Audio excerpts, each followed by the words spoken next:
Hello everybody, Christian from Treasure Town here, and I'm already super excited. We've got a world coin search, but generally what I say is we're going to be looking for rare coins, silver coins, things I haven't seen before, but I already see something really special. That looks like a pretty big silver coin, but it doesn't immediately jump out to me exactly what it's going to be. Maybe it's Canadian, but maybe it's something totally different. In addition, I don't know if you can see this, but there's some large silver coin right there. So anyways, we're going to have a word from our sponsors. I'm going to pour it out and tell you all the history, and hopefully this could be a pretty high value bag because our last one was not that great. So excited to see what we've got today. Let me pour out the coins and we'll get started. Before we get into this grab bag, I want to thank MA Shops for sponsoring this video. Their online marketplace, mashops.com, has a great selection of ancient US and world coins, paper money, stamps, and more.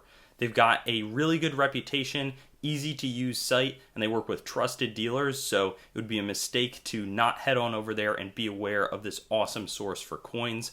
Hopefully you can find something for your collection there, and with that being said, thanks to them again for sponsoring it, and let's get into the grab bag. Alright, so we're just going to go from the left, I guess, to the right just to start things out. We've got 1975, a 5 peseta. 1978, you can actually see from the star right there, but it's going to be our demonetized Spanish currency featuring Juan Carlos I. I don't know how long he reigned in Spain, but I'll have that information for you. I'll provide that. We've also then got a Haitian coin here from 1958. So yeah, République d'Haïti, French Liberté, Égalité, Fraternité. Same slogan as the French one, mainland France. And Haiti, obviously totally independent, but l'union fait la force. So I would assume that's like strength in unity or something like that with the cannons.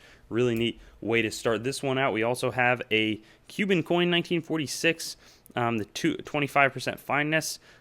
This one's in pretty good condition, but the states would have been helpful in producing these and then sending them over for Cuba. So one of the ways in which there was a little bit of a partnership there, though relations would be strained. 10 Pfennig here. From West Germany. These would then convert into current euros at 1.95 marks equaling 1 euro, but these are still exchangeable at a main bank branch, so not the same for Spain or a whole host of other, the Italian lira also being part of that. 1960, though, Hong Kong dollar. I really like the contrast, as always, of the characters with the alphabet, the English alphabet. And we see Queen Elizabeth II. Man, she's been on the coins since 1952. That's 70 years at this point. Really, really impressive. And we're going to get some silver outside of what looked like a pretty big silver coin to start. We got the Thomas Humphrey Paget engraving, that little HP there. 1941 1 shilling. George Kruger Gray, the KG. Always have my eyes out for the initials. This, I believe, would be 50% silver. And this is World War II currency. So a lot of history tied up in this bag already, and I see some in the background. First, though, we'll look at this George William Gordon, one of the more prevalent national heroes who's consistently honored on the Jamaican coinage. $2,010, really interesting sort of shape there. And then we also have a Hungarian coin. You can tell from the Magyar. It's going to be 2 forint, 1976. So not super valuable, but really fun to see different countries, what they were putting on their coinage. This one's Chinese.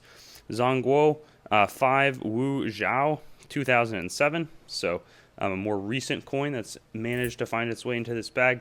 And this one, I don't think that this is rare at all, but I just really like the eye appeal of it. 1994 20 lire from Italy. I think that's a super pretty coin, and I just think the luster looks attractive on it. Yeah, really, really cool. It's just coins with nice eye appeal, like this one as well. These are not worth anything, but super, super pretty, and I still think that they're fun to collect. Really like how that mountain looks on it. 20, I assume Hilaru there from Slovenia.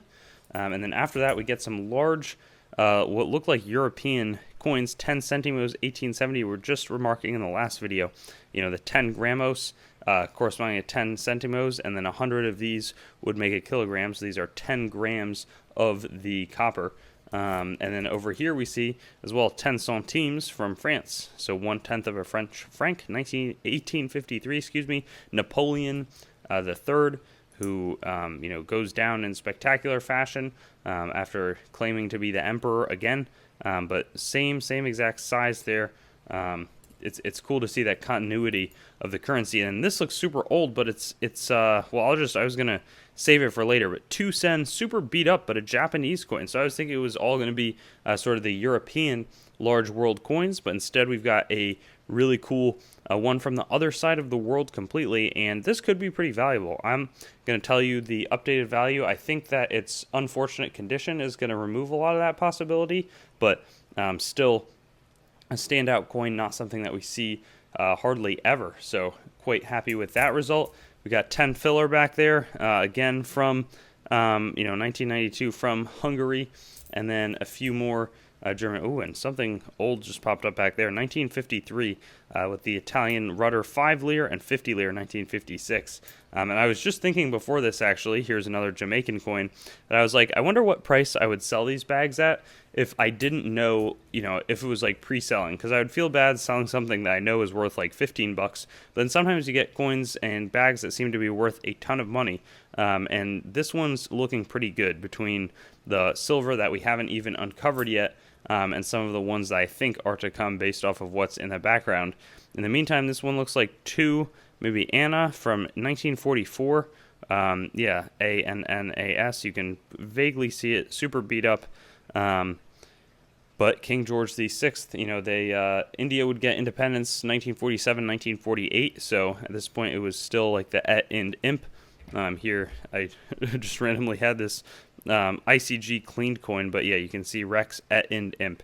That was sort of a primary feature of a lot of those coins, and it made sense back then, is basically what I'm trying to say. Here's a Luxembourgian coin, 1949, the Grand Duchess, 5 francs, and I don't really see too much in terms of coinage from Luxembourg, so I think that's the first time I've ever seen that. Really, really neat. As is this coin, which looks awesome because it's got that original mint luster, but looks pretty old. King George V and 1918, indeed it is. So I may have to put this aside, put it in my collection. I don't have, or just try to buy one of these in mint state red, gorgeous copper color. And then behind it, one of my favorite all-time designs, the Daniel Dupuy, one of the best engravers out there, 1904, 10 centimes, quite worn down, but man, we are having an awesome hunt. And I was saying, I sold a medal, a Dupuy medal that commemorated I believe it was a peace medal for a bridge in Russia that sold for like $900 in a heritage auction. I had sort of helped broker that sale, 1979, 5 pesetas. And we also got 1944 Philippines, but it's the Commonwealth. It is a U.S. Coin, so this was produced in San Francisco, sent over to the Philippines, and we would relinquish control shortly after World War II. We also have a 1947 British 1 penny, but just realized we fully unveiled this. 1917, check it out, 1 florin or 2 shillings from Australia. So you see the ostrich, I think you see the kangaroo, and you see this, it did look a little bit off, but this should be 92.5% silver, and probably valuation-wise, I don't know, I don't think it's too much beyond its silver value, but probably a little bit, so maybe we're talking like $13, pretty good result if you ask me, and, there's still, what looks like a big silver coin behind it, and some awesome finds that we've had through this one. This one stands out as the best in a long time. We got 7D centimes, from France, as well as, 1 peseta from Spain, and over here, another one of these Bartolome de las Casas from Guatemala, 1966, a little bit older there, 1 centavo, in decent shape. These are an interesting story. Eastern German coins, or the German Democratic Republic. This was a sort of socialist communist nation, and they officially said that these were worth exactly the same as the Pfennig in West Germany. So you would trade like 2 marks of these versus 2 marks West German marks. And let me see, here. So this was like 10 Pfennig. You need 20 of these coins to make 1 of these officially. But on the black market, they traded for between 5 and 10 times. So this would be equal to like either a full East German mark or 50 East German Pfennig. But if you were a tourist, you'd have to convert 25 marks, West German marks, at the official exchange rate. So they would crank you in that way. And then they would also, when they had reunification, West Germany paid up and paid two West German, or like one West German mark for two East German marks to sort of give some restitution, even though it was worth, much less than that. So that was just sort of an interesting fun fact that I picked up that I want to pass along. This one really worn. Nice. 1876, 10 German Pfennig. So I don't know if it's silver. I don't think it is. That's what I'm trying to mull over in my mind. It sort of feels silver, but I don't think it doesn't check out to me. I think it's just well worn, and so cool to see a piece of history that's been traded all around. This one, though, I mean, seriously, half penny token, 1815. Still has some nice detail on it. Let's see.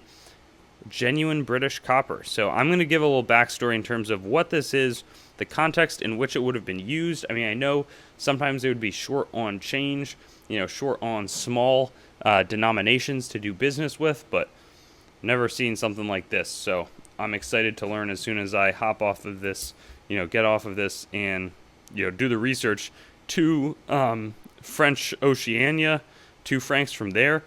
So I don't know if this is the same as Réunion or something. I think it's different, but I don't know if it's the same as French Polynesia. This looks a little bit different. Maybe it's just regular French Oceania. And man, this one, this is going to take a long time to edit because I'm going to be doing a lot of research, which is awesome. But I'm definitely going to have to take my time, and that's good news for you because you'll be learning a ton.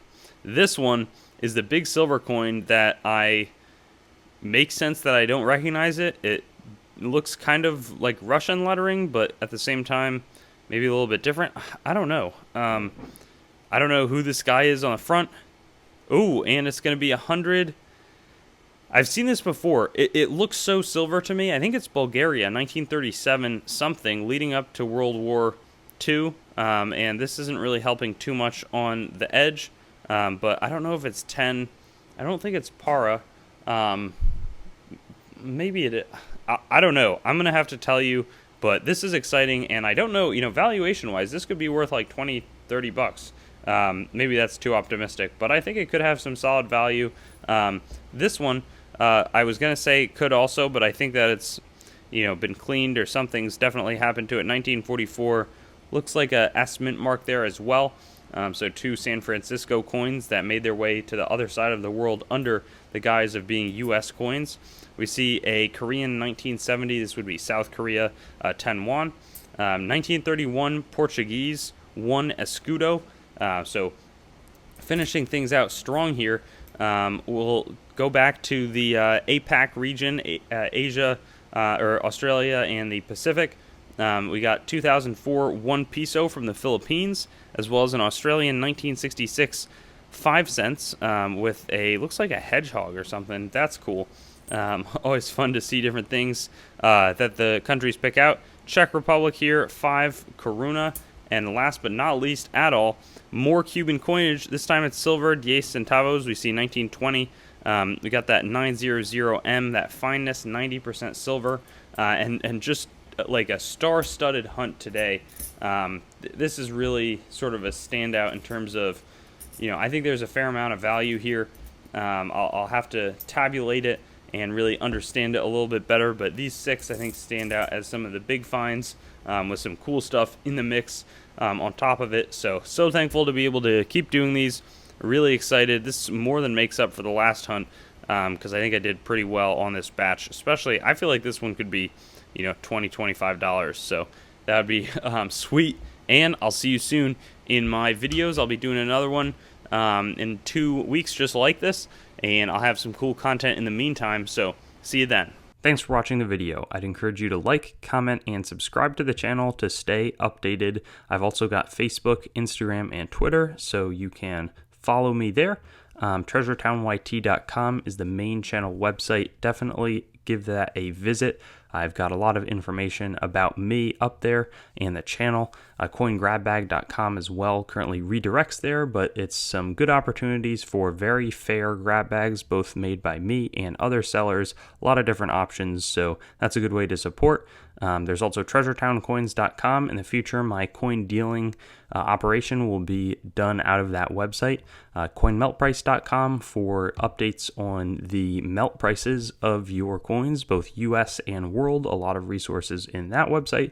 And then CoinsMetalsCards.com being developed right now as a marketplace and news source for coins, metals, cards, and collectibles in general. So I'll see you on my future videos. Looking forward to seeing you there, and hope you have a good day.